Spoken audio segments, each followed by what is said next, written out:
In this given circle wherein it is intersected by secant BC and tangent DE, and these two lines intersected outside the circle at point E. This given situation is also under the power theorem, particularly segments formed by tangent and secant.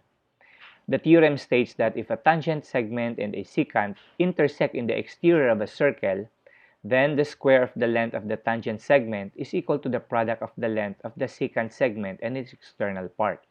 So if we're going to write it algebraically, so DE squared, or the square of this segment from our tangent, that is equal to the segment BE from our secant. So this is what I am referring, times its external part, which is CE. And this will be our working equation based from our illustration taken from our theorem. Let's apply this concept in our given number 1. Find the length of DE represented by x, wherein BC is 6 and CE is 2. So this is our working equation. Substitute the given. Our DE is x. BE is a segment comprises with BC and CE, so that is 6 plus 2, times its external part, which is measured by 2. So simplify, x squared, 6 plus 2 is 8, 8 times 2 is 16. Then lastly, find the square root of each side of the equation. So square root of x squared is x, square root of 16 is 4. So we'll only take the principal root, which is positive 4, because we're looking for the length.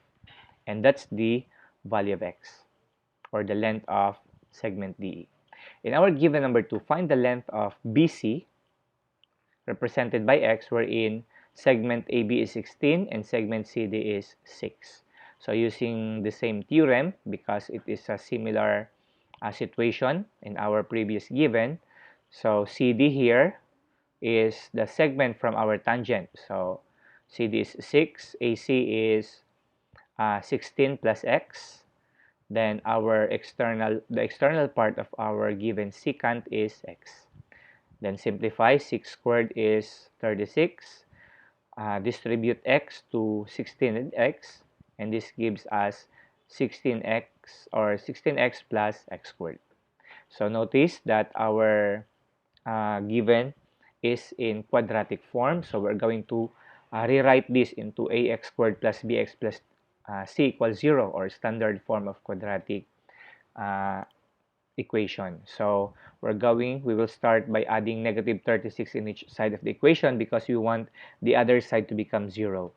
So 36 minus 36 is 0. Write down negative 36 plus 16x plus x squared. Then we're going to interchange them, at the same time arrange according to the degree. So we will be writing first the x squared plus 16x minus 36 equals 0. Now from here, we can use any method in order for us to solve for x. Since it's a quadratic equation, we can use quadratic formula, completing the square, or factoring method. But I will be using factoring method here, since the given is factorable. And this is the factor of x squared plus 16x minus 36. Quantity x minus 2 times quantity x plus 18. So to check, so negative 2 times positive 18, that's negative 36. Adding them, negative 2 plus 18, it gives us positive 16. So it means our factors are good. So lastly, we're going to solve for x by equating each factor into 0. So x minus 2 equals 0, x plus 18 equals 0. Let's start solving the left side equation, adding 2 in each side, so that x is left, 0 plus 2 is 2. And the right side equation, so negative 18 in each side of the equation. Then x is left here, 0 minus 18 is negative 18 again. We will be rejecting negative 18, although it is one of the values of x, but since we are looking for the length, we will always reject negative, because we want the answer to be positive, since we are looking for the measure. So we will be accepting positive 2. That's the value of x, and that is the length of segment BC.